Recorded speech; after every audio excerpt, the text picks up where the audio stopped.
Banks are absolutely 100% fine, and they will be for a very long time. The households that have bank accounts, on the other hand, will not be. I recently got a question on one of my tweets regarding the reverse repo market decreasing, asking me whether the banking system will stay safe while the economy tanks. Essentially, yes. And here's exactly what is going on and why that is the case. First of all, we have to take a look at the reverse repo facility. This has about $2 trillion in it. The banking system is a pawn shop system where at the end of the day, banks will say, I either have collateral or I have cash. And they'll go to each other and they'll swap that cash and collateral with each other to meet their daily needs. And they'll pay each other until they repurchase it back, which is repo, what repo stands for. Up until a couple of years ago, banks did this largely with each other.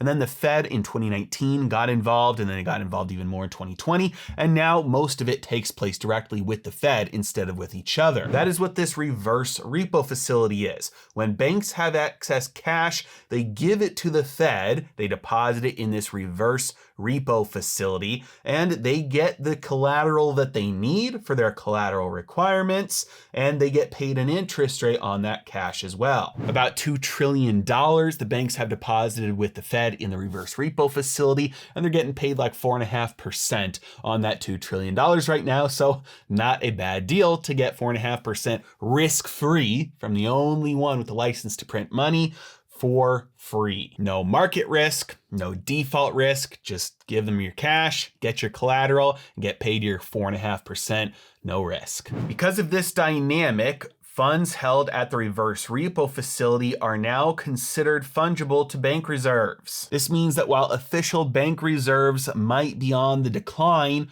total considered bank reserves are extremely high because everything in the reverse repo facility can be considered bank reserves right now. And since reserves are at about $3 trillion, you can add that on to the reverse repo facility at $2 trillion, and banks right now have about $5 trillion in reserves. This means that with the QT run rate of about $75 billion per month, this could continue for 3 more years until it would have to change. What this means is that QT, quantitative tightening, is designed to remove liquidity from the financial system, because the more free money there is floating around, the more that money can be spent on things that might drive price growth. The Fed's trying to stop price growth right now, stop inflation, so they want to remove liquidity from the system. So there's $5 trillion in reserves right now. There is no chance for a liquidity crisis or a bank saying, hey, I'm insolvent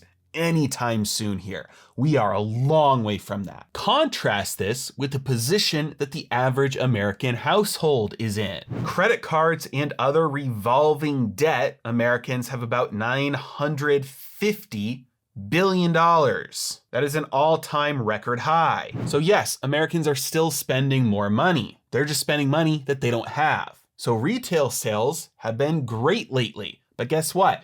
That's money that people are borrowing, not money that people have already made. This is evidenced by the fact that the US personal savings rate is at a lower point than it has ever been. People thought they got rich in 2020 and 2021, so they started spending money like it would never run out, and shocker, it ran out. And 6 months ago, census data shows that 40% of people are having difficulty covering their usual household expenses. This is up from just 27% a year earlier. And keep in mind, interest rates are still going up. And so the fact that debt has gone up to support all the normal expenses, and now interest rates are going up, that means American households are going to be squeezed even further. And no, unfortunately, this is not an accident. This is by design. If you've listened to anything Powell has said over the last year, he's said more pain is coming. We want to reduce income. We want to make the employment numbers go down. We want the jobs market to not be so strong.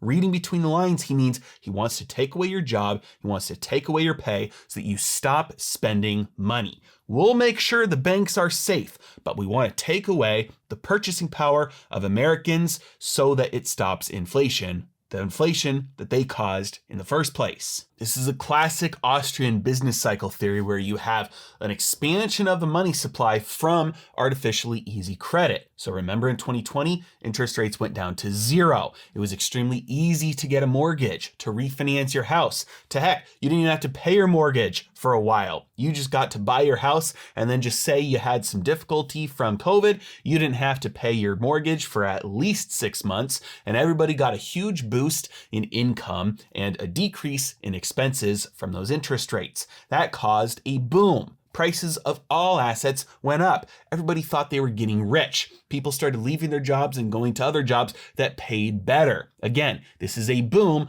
caused by an expansion of the money supply, 40%, caused by artificially easy credit. But that boom always results in a bust. That bust happens when they realize if we continue down this path, the currency will hyperinflate. There'll be a point of no return. So we have to start raising the interest rate to make people pay back their debt, to suck some of this money out of circulation. So follow this through logically. More money means prices go up, which means people buy those things so that they can get rich. When the prices stop going up because they start to pull back on the money supply, that means people will no longer want to buy those things because they're not getting rich by buying them anymore. If nobody wants to buy them because they're not going up anymore, that means they won't go up anymore. If they're not going up anymore, there's no reason to own them. People sell them. You get the bust. So the bust is inevitable because of the boom that was built on easy credit. Always a credit bubble, not a business cycle. And in my opinion, the bust has barely begun. Now, every problem is also an opportunity. And so something like a bust represents an opportunity to buy asset prices on sale.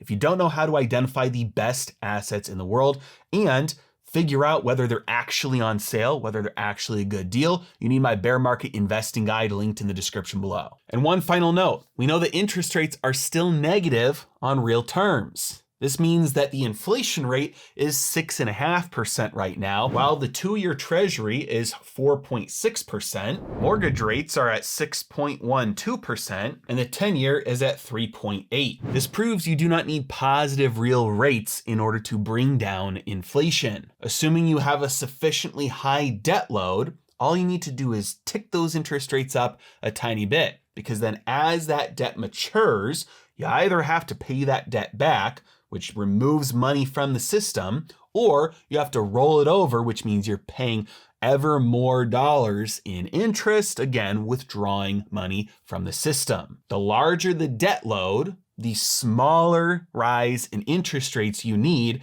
to cause the boom to flip over into a bust. At this point, if the Fed does absolutely nothing more, the bust is already baked in. But as we know, they look so far behind at such lagging data that they're going to over tighten until by the time they realize it, it's going to be far too late. As always, really appreciate you guys. Thank you so much for watching. Have a great day.